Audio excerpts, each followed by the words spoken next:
प्यारे विद्यार्थियों, नमस्कार। आज हम पढ़ रहे हैं प्रत्यय का आगे पार्ट है कृत प्रत्यय। कृत प्रत्यय क्या होता है इसके बारे में मैंने आपको बताया था। कृत प्रत्यय, तद्धित प्रत्यय और स्त्री प्रत्यय, इनके बारे में मैंने आपको जानकारी दी थी हमारे अपने यूट्यूब चैनल सैर हैप्पीनेस संस्कृत एजुकेशन पर। तो अब हम आपको बताना चाहते हैं प्रत्यय के 3 प्रकार हैं, कृत, तद्धित और टाप, जिसे स्त्री प्रत्यय भी कहते हैं। ठीक है ना। तो हम आज कृत प्रत्यय के अन्य रूप यानी कृत प्रत्यय के उपभाग पढ़ेंगे, जिसमें सबसे पहला ले रहे हैं सिट प्रत्यय। सिट प्रत्यय क्या होता है मैं आपको बताना चाहता हूं। इसका अर्थ होता है हुए। कोई काम, जैसे देखो आते हुए या जाते हुए, जाते हुए, लिखते हुए, यानी कहने का मतलब है धातु के लिख धातु है, जैसे लिखना हिंदी में मुख्य धातु होती है लिखना। तो लिखते हुए, जाना, जाते हुए, ये जो मैं आपको बताना चाहता हूं, ये रूप जिस अर्थ में हम लेंगे, जाते हुए, लिखते हुए, पढ़ते हुए, हंसते हुए, तैरते हुए, खाते हुए, यानी जिसके साथ में क्रिया चल रही और पीछे हुए शब्द आता है, तो उसको हम क्या करेंगे। जैसे देखो गम धातु है, क्या है गम धातु का क्या होगा, गच्छन। गम यानी जाना, गच धातु गच्छन, लिख यानी लिखना, तो क्या हो जाएगा, लिख से क्या हो गया लिखन, क्या हो जाएगा लिखन। इस रूप में आपको ये बताऊंगा मैं कि सट प्रत्यय के अंदर किस प्रकार हम बनाते हैं। तो आप लिखिए इसमें। बाद में मैं सबसे पहले बताना चाहता हूं कि ये होती है हमेशा परस्मैपदी धातु के साथ। लिखिए आप, परस्मैपदी धातुओं के साथ कौन सा प्रत्यय लगा, सिट प्रत्यय लगता है, परस्मैपदी। ठीक है, परस्मैपदी धातुओं के साथ सिट प्रत्यय लगता है और इसमें अत शेष रहता है। देखो धातु के साथ सिट प्रत्यय लगाते हैं, इसका अत शेष रहता है। धातु के साथ में क्या जुड़ता है, अत जुड़ता है, ध्यान रखना आप। अब मैं एक महत्वपूर्ण बात और लिखा रहा हूं, यानी शेष भाग और रिकार का लोप हो जाता है। श्री है ना, श्री, ये श्री होता है, रिकार का लोप हो जाता है। जैसे रिकार बोलते हैं इसको, या श्री बोलते हैं इसको, का लोप हो जाता है। क्या हो जाता है, लोप हो जाता है। ये री वाली है ना, ऐसे री का भी लोप हो जाता है, तो अत पीछे बचता। अब इसके अंदर महत्वपूर्ण बात ये बताना चाहता हूं, इसका प्रयोग विशेषण के समान होता है। किसके समान होता है, जिस तरह विशेषण का उपयोग होता है उसी तरह इसका प्रयोग करते हैं। विशेषण के समान प्रयोग करते हैं। पूछा जा सकता है परीक्षा में, ऐसा कौन सा प्रत्यय है जिसका प्रयोग विशेषण के समान होता है, सिर्फ प्रत्यय। अब मैं बताना चाहता हूं पुल्लिंग में, सुन लेना, पठत के समान, स्त्रीलिंग में नदी के समान और नपुंसकलिंग में जगत के समान चलते हैं। लिखिए आप, देखो इसके 3 रूप चलते, ध्यान रखना। पुल्लिंग में, स्त्रीलिंग में और नपुंसकलिंग में, ये तीनों रूप के अंदर आपको मैं सट प्रत्यय बताऊंगा। पुल्लिंग के ये पठत के हिसाब से चलते हैं, स्त्रीलिंग में किसके हिसाब से, नदी के हिसाब से, नदी के रूपों के हिसाब से, और नपुंसकलिंग में जगत के हिसाब से, जगत शब्द रूप के साथ, इन शब्द रूपों के हिसाब से चलते हैं। ठीक है, अब देखो इनके रूप बता रहा हूं, इनके रूप, ये रूप चल रहे हैं, ये रूप इनके हिसाब से इनके 3 रूप चलते हैं। अब मैं आपको बताना चाहता हूं, जैसे देखो धातु ले रहा हूं मैं, सुन लेना, और उसके सब रूप आएंगे। जैसे देखो पट, सुनना, पट धातु है, सेट प्रत्यय लगाना है, तो पुल्लिंग में क्या चलेगा, पठत के हिसाब से चलेगा। शब्द क्या बन गया, पठत। अब देखो आप यहाँ पे वापस थोड़ी एक सारणी बना देता है आपके लिए, पूरी सारणी में आपको बहुत अच्छा याद रहेगा। ये लिंग पुल्लिंग, स्त्रीलिंग, नपुंसकलिंग, यह शब्द, यह धातु और यह प्रत्यय। तो अब आप देखो ऐसे सारणी बना देते हैं, धातु, प्रत्यय, शब्द, पुल्लिंग, स्त्रीलिंग और नपुंसकलिंग। इस रूप में आपको ये बनाना। ठीक है, देखो पट धातु है, कौन सी धातु है? पट। ध्यान रखना, प्रत्यय कौन सा लगाना है? षट प्रत्यय। तो रूप किसका चलेगा? पठत का। ध्यान रखना। तो अब जब पुल्लिंग में चलेगा तो क्या चलेगा? पठन। क्या चलेगा? पठन। प्रश्न पूछा जा सकता है, पठन में कौन सा प्रत्यय लगा है? षट प्रत्यय। पठत में शब्द क्या है? पठत। पठन में, और पठन में धातु मूल पट। पठन में उपसर्ग के हिसाब से नहीं, आपको कुछ बताना इसमें, प्रत्यय बताना है। पठन में प्रत्यय है षट प्रत्यय। कौन सा? षट प्रत्यय। अब इसका पट का षट प्रत्यय के साथ में स्त्री रूप क्या होगा? ये देखिए आप, इसका होगा स्त्री रूप। क्या बताना चाहिए आपको? ध्यान है, पट किसके हिसाब से चलेंगे? नदी के हिसाब से। तो पठन तो, और नपुंसक के हिसाब से पठर। इस प्रकार आपको बनाना है। पठन, पठन तो नदी के हिसाब से, पठन तो और जगत के हिसाब से पठर। ये पट का हमने षट प्रत्यय लगाया। अब मैं आपको बताना चाहता हूं, महत्वपूर्ण धातु है, देखो लिख। लिख के साथ में षट प्रत्यय लगाना है, तो वही क्या बन जाएगा? लिखत। और यहां पे लिखन। क्या बनेगा? पट के हिसाब से, लिख के हिसाब से लिखन क्या बनेगा? और लिखन तो और लिखत। लिखन, लिखन तो और लिखत। ये आपको बताना है कि लिख धातु के साथ में षट प्रत्यय लगाने से पुल्लिंग में क्या बनता है? लिखन। स्त्रीलिंग में लिखन तो, और नपुंसक लिंग में लिखत। इस प्रकार आपको ये बना के समझना है। अब गम धातु बहुत बढ़िया। देखो गम धातु के साथ में षट प्रत्यय लगाइए तो क्या हो जाएगा? गमत। क्या हो गया? ये होगा गच्छत। क्या बनेंगे? गम का वो होता है गच्छ रूप, तो हो जाएगा गच्छत। और इसका पुल्लिंग हो जाएगा गच्छन। गच्छन, गच्छन्तो और गच्छत। इस प्रकार मैंने आपको षट प्रत्यय के पुल्लिंग, स्त्रीलिंग और नपुंसक लिंग समझाए हैं। अब ये आप लिख लिए। अब मैं आपको दूसरा महत्वपूर्ण प्रत्यय ले रहा हूं आपके लिए, वो है सानिच प्रत्यय। कौन सा? षट प्रत्यय में क्या होता है? न पीछे बनता है, और अंतो और त, ये तीनों आपको ध्यान रखना है। ठीक है ना? अच्छी तरह आपके समझ आगे होगा। गच्छन, लिखन और पठन। और भू के साथ में लगाने से भवन, भवंतो और भवत। नी के साथ में नियन ले जाना, नयत, तो नयन, नयंतो और नयत। पा पिबती, श्रेय धातु से पिबत, तो पिबंत, पिबन, और पिबंतो और पिबत। पिबन, पिबंतो और पिबन, तो पिबंतो स्त्रीलिंग में, पिबत नपुंसक लिंग में, और पिबन पुल्लिंग में। पिब धातु से प्रत्यय से पिबत। लिख लिया आपने? अब आपको मैं दूसरा महत्वपूर्ण प्रत्यय बता रहा हूं, ये ध्यान रखना। लिखते हुए, हुए काम को करते हुए, और ये किसमें आता है? प्रश्नपदी धातु के लिए। ठीक है, लिख लिया आपने? अब मैं आपके लिए दूसरा प्रत्यय ले रहा हूं, सानच। सानच प्रत्यय क्या होता है? उसका अर्थ भी जिस प्रत्यय में हमने अभी आपको समझाया उसके होता है, लेकिन उसके साथ कौन सी धातु आएगी? आत्मनेपदी धातु। कौन सी धातु आएगी? आत्मनेपदी। तो लिखिए आप सानच प्रत्यय। दूसरा हमारा सानच प्रत्यय। इसका अर्थ भी मैंने जो आपको बताया, इसका अर्थ भी जैसे उसी तरह होता है। और इसमें क्या होता है देखना, सुनना।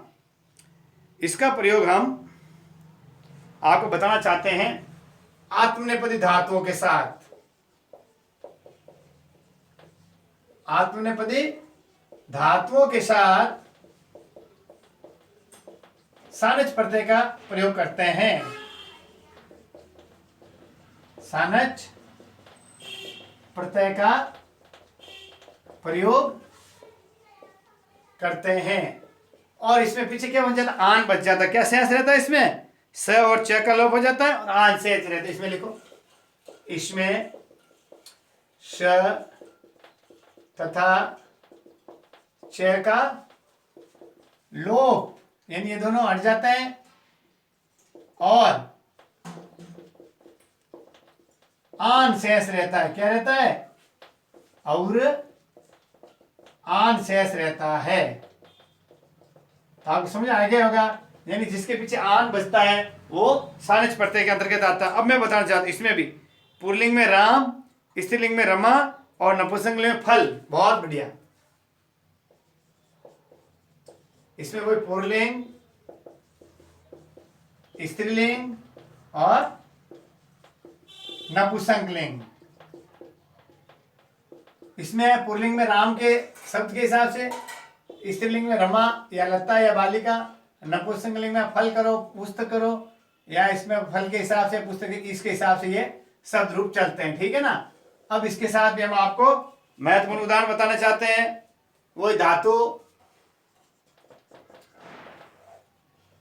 प्रत्यय, ठीक है, धातु प्रत्यय। अब इसके बाद में पुल्लिंग, स्त्रीलिंग। ठीक है ना। अब देखो धातु ले रहे हैं हम आपके लिए शेव। शेव तो धातु होती है, प्रत्यय लगाना है सानच।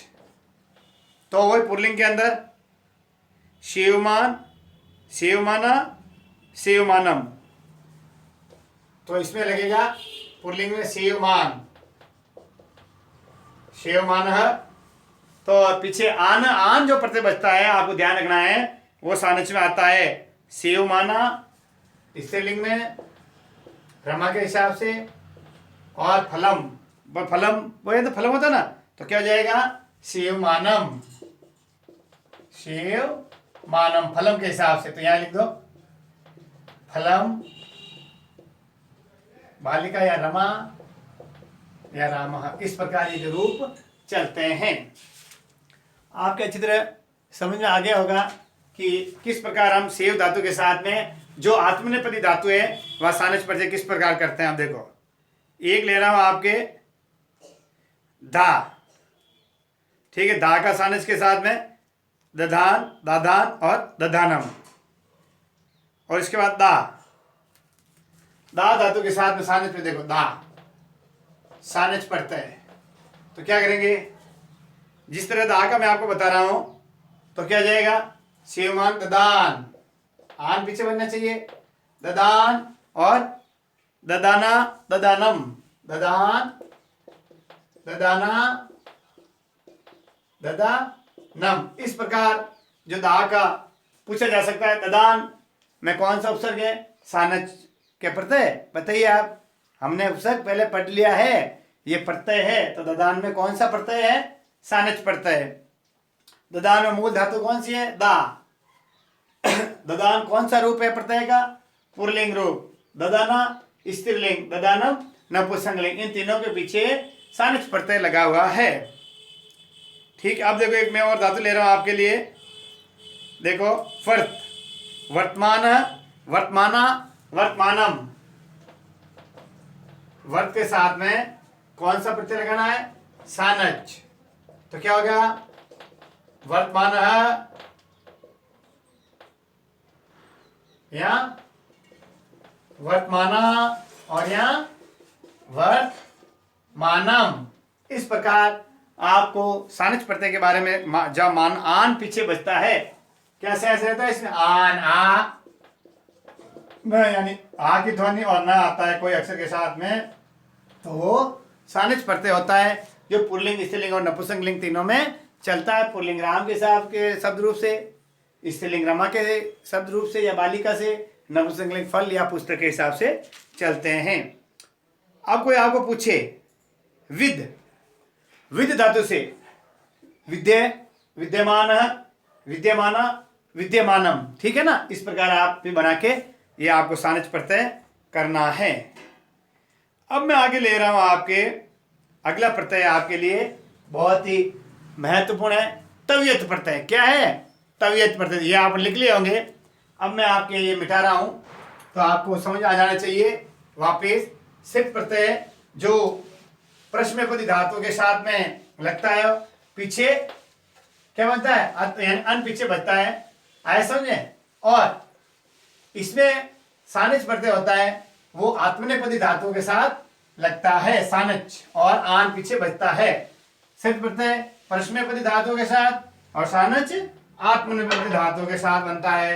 अब लेते हैं आगे तवियत प्रत्यय। लिखिए तीसरा, जो कृत प्रत्यय के रूप है, ध्यान रखना किसके रूप है, तवियत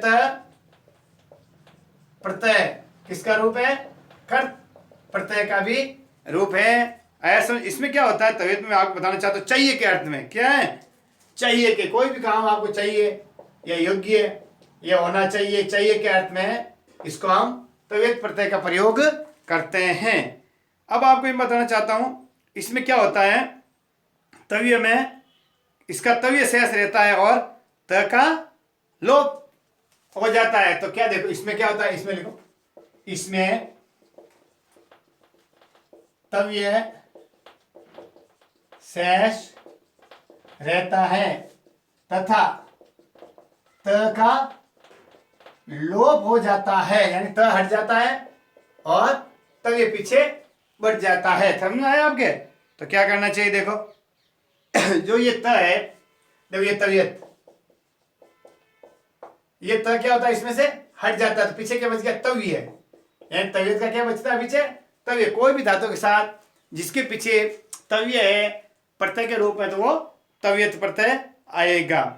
अब मैं आपको इसमें बताना चाहता हूं, ये महत्वपूर्ण बात है, यह प्रत्यय भाववाचक एवं, महत्वपूर्ण बात ध्यान रखो आप, भाववाचक और क्रमवाचक, जो बताया आपने भाववाचक और क्रमवाचक, देखो यानी वाच्य, समझा आपने वाच्य क्या होता है, वाच्य के कितने प्रकार के रूप हैं, कृतवाच्य क्या है, क्रमवाच्य क्या है, भाववाच्य क्या है। इनसे रिलेटेड हमने अपने यूट्यूब चैनल सही हैप्पीनेस संस्कृत एजुकेशन पर बहुत अच्छे अच्छे वीडियोस अपलोड किए हैं, आप विजिट कीजिए और उनको देखिए। जिन्होंने अभी तक सब्सक्राइब नहीं किया है सब्सक्राइब कीजिए, बेल आइकन जरूर दबाइएगा ताकि नोटिफिकेशन सबसे पहले आपको मिलेगा। और एक करबद्ध निवेदन कि इन वीडियोस को ज़्यादा से ज़्यादा बच्चों तक पहुँचाइए। तो यह महत्वपूर्ण क्या है कि जो वाच्य है, भाववाच्य एवं क्रमवाच्य धातुओं के साथ ही इनका प्रयोग करते हैं। जो वाक्य बनाते हैं इनका प्रयोग क्रमवाच्य और भाववाच्य में होता है। क्रमवाच्य और भाववाच्य के साथ तवियत का प्रयोग होता है, ये ध्यान रखना कि परीक्षा पूछा जा सकता है ऐसा कौन सा प्रत्यय है जिसका प्रयोग भाववाच्य और क्रमवाच्य के साथ होता है, वो है तवियत प्रत्यय। तवियत का क्या बचता है, तव्य बचता है, ठीक है ना। अब इसमें वो कि वो जिस तरह हमारे सानिच प्रत्यय में रूप चले राम, रमा और फल, तो वही पुरलिंग, इसमें 3 रूप में चलता है, पुरलिंग, स्त्रीलिंग और नपुंसकलिंग, तीनों में इनके रूप चलते हैं। तो वही आप इसके हिसाब से, जैसे यहाँ प्रत्यय और यहाँ धातु, इस प्रकार यहाँ भी आप एक टेबल बना लीजिए और आप आराम से, जैसे मैं आपको बताना चाहता हूं, पट, सुनना, पट धातु है, यानी हमें पुस्तक पढ़नी चाहिए, तो पट के साथ में तवियत प्रत्यय लगाने से क्या हो जाएगा, बोलो आप, राम के हिसाब से चलेगा तो क्या हो गया, पीछे क्या हो जाएगा, तव्य, तो क्या हो जाएगा, पठितव्यः, पठितव्यः, आया समझे, पठितव्यः। ये सब दोनों आपके राम अकारांत पुल्लिंग के हिसाब से, और यहाँ रमा स्त्रीलिंग है और नपुंसकलिंग फल के। तो पठितव्य क्या बनाई है, पट धातु के साथ में तवियत प्रत्यय लगाने से पठितव्य बनाया है। अब दूसरा देखिए, तो या अकारांत के लिए पठितव्य